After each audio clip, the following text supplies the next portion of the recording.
الحمد لله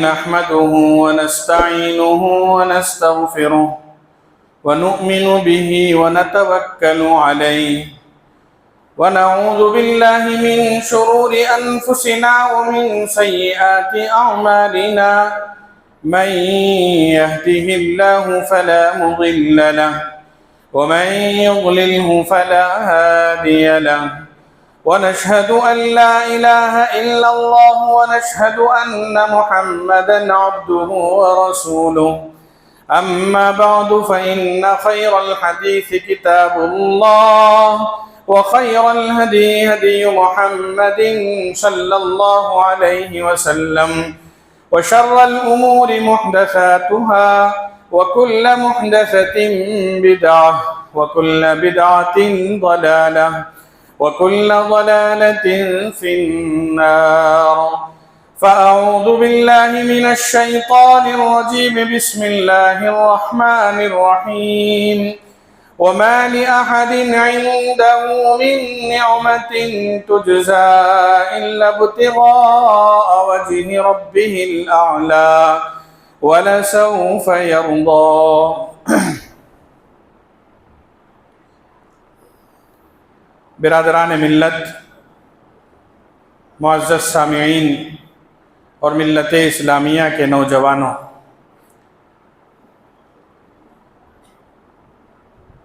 قرآن کریم کی اس آیت کریمہ اور مختلف آیات میں مختلف جہات اور مختلف حیثیتوں سے اللہ تعالیٰ نے رضا الہی کا حکم دیا ہے، یعنی زندگی میں ہم جو کام بھی کریں اس کا مقصد، اس کی غرض و غایت اور اس کا ہدف یہ ہو کہ اللہ ہم سے خوش ہو جائے، اللہ ہم سے راضی ہو جائے۔ اس لیے کہ انسان جب نیکیاں کرتا ہے، کوئی بھی کام کرتا ہے، اس کے پیچھے دنیا کے بہت سارے مقاصد ہوتے ہیں۔ نماز پڑھتا ہے، دل میں خیال آتا ہے کہ لوگ مجھے نمازی کہیں، لوگ مجھے نیک انسان کہیں، لوگ مجھے اچھا کہیں۔ اسی طریقے سے جتنی بھی عبادتیں انسان کرتا ہے، ہر ایک کے پیچھے کہیں نہ کہیں ریاکاری کا جذبہ ہوتا ہے، ناموری کا جذبہ ہوتا ہے، شہرت کا جذبہ ہوتا ہے، دکھاوے کا جذبہ ہوتا ہے۔ کہا کہ جتنے بھی نیک اعمال ہیں اس کی غرض و غایت رضا الہی ہو۔ آپ ہر نیکی کو کرتے ہوئے ذہن میں یہ رکھیں کہ میں یہ کام دنیاوی کسی اور مقصد کے تحت نہیں، لوگوں کو دکھانے کے لیے نہیں، شہرت اور ناموری کے نہیں، بلکہ صرف اللہ کی رضا کے لیے کر رہا ہوں، تاکہ جب میں اس دنیا سے نکل کر اللہ کے دربار میں حاضر ہوں تو اللہ میرے نیک اعمال سے خوش ہو کر مجھے جنت الفردوس عطا کرے۔ یہ جذبہ ہونا چاہیے۔ قرآن کریم کی مختلف آیتوں میں مختلف حیثیتوں سے اللہ تعالیٰ نے ہمیں بار بار اس بات کی ہدایت دی ہے کہ آپ رضا الہی کے حصول کی کوشش کیجیے۔ آپ کا ہر کام ایسا ہو کہ اللہ خوش ہو، اللہ کی ناراضگی سے بچیں۔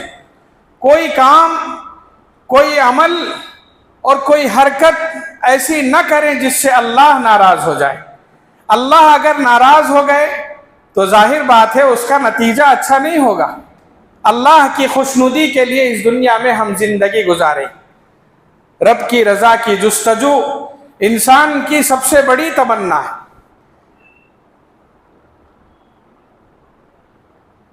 جتنے بھی نیک اعمال ہیں آپ ان کو دیکھ لیجئے، صدقات اور خیرات کی تلقین، اعمال صالحہ کا حکم، قرابت داروں کے ساتھ حقوق کی ادائیگی، فقراء اور مساکین کی مدد، مسافروں کے ساتھ حسن سلوک، جتنی بھی نیکیاں ہیں، اس کے علاوہ اور جتنی بھی نیکیاں ہیں، ہر ایک کی بنیاد رضا الہی۔ آپ اگر کسی کو دے رہے ہیں کچھ، اس کی بنیاد رضا الہی ہو، آپ کسی کی مدد کر رہے ہیں، اس کے پیچھے آپ کی خواہش ہو کہ اس سے اللہ راضی ہو جائے، مقصد یہ نہ ہو کہ یہ میرے سے لے رہا ہے تو اس کے بدلے میں یہ میری غلامی کرے گا، یہ میری بات مانے گا، جہاں کہیں دکھے گا وہ مجھے سلام کرے گا، نہیں، بلکہ آپ دیتے ہوئے ذہن میں یہ رکھیں کہ مجھے اسے خوش کرنا ہے، اس کا مطلب یہ ہے کہ اللہ کو راضی کرنا ہے، اس کی مدد، اس کی نصرت، اس کی کسی بھی قسم کی مشکلات کو دور کرنا، مقصد صرف رضا الہی۔ آپ حج کرنے کے لیے جائیں، آپ نماز پڑھیں، آپ روزے رکھیں، آپ کسی قرابت دار کے حق کو ادا کریں، آپ کسی مسافر کی مدد کر دیں، اس کے ساتھ حسن سلوک کر دیں، اس کے پیچھے جو جذبہ کار فرما ہو وہ رضا الہی، بہت بڑی نعمت ہے۔ رضا الہی بہت بڑی نعمت ہے، اس کا اندازہ ہی نہیں کر سکتے ہم۔ دنیا میں جتنی نعمتیں ہیں، دنیا کی نعمتیں چھوڑیے، آخرت کی نعمتیں، جنت کی نعمتیں، جنت کی نعمتوں میں سب سے بڑی، سب سے افضل نعمت رضا الہی ہے۔ آپ جانتے ہیں رسول اللہ صلی اللہ علیہ وسلم نے ارشاد فرمایا، جب جنتی جنت چلے جائیں گے، جنت میں جانے کے بعد ہر ایک کو ان کے مقام اور مرتبے کے لحاظ سے جنت میں جگہ ملے گی، سب خوش ہوں گے۔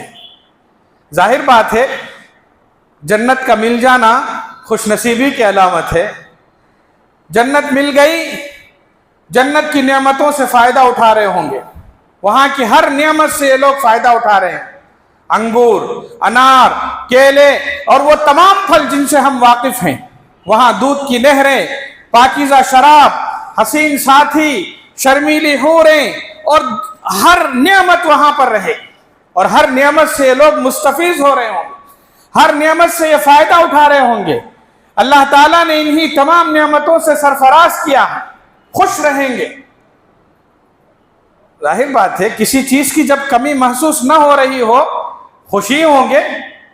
ایسے عالم میں جب کہ وہ خوش ہوں گے، نعمتوں سے سرفراز ہو رہے ہوں گے، ایسے موقع پر اللہ تعالیٰ جنتیوں کو مخاطب کر کے کہیں گے، جنتیوں، جیسے ہی اپنے رب کی آواز سنیں گے تمام جنتی ایک آواز ہو کر کہیں گے، لبیک، اللہ ہم حاضر ہیں، اللہ ہم حاضر ہیں۔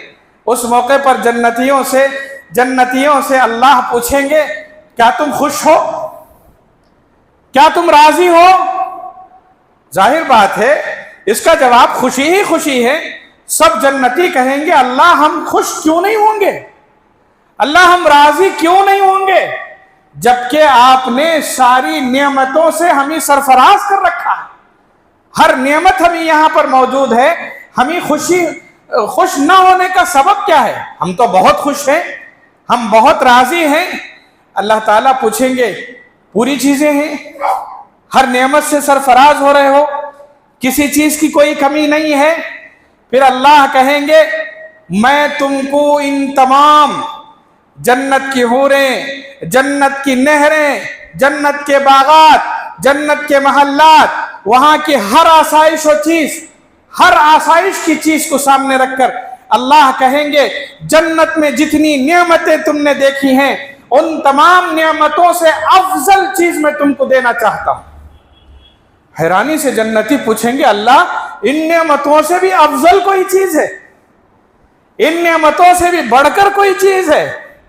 تب اللہ کہیں گے، ہاں۔ جنتی پوچھیں گے، اللہ ان نعمتوں سے افضل کیا چیز ہے؟ کہیں گے، اللہ میری رضا، میری رضا۔ پھر اعلان فرمائیں گے، جنتیوں یاد رکھو، آج میں تم سے راضی ہو چکا ہوں، اب اس کے بعد میں کبھی تم سے ناراض نہیں ہوں گا۔ حدیث پاک کتنی بڑی خوشخبری سنا رہی ہے، ہمیں اندازہ کرنے کی ضرورت ہے۔ دنیا کی نعمتیں ایک طرف رکھیے، اخروی تمام نعمتوں، جنت کی تمام نعمتوں میں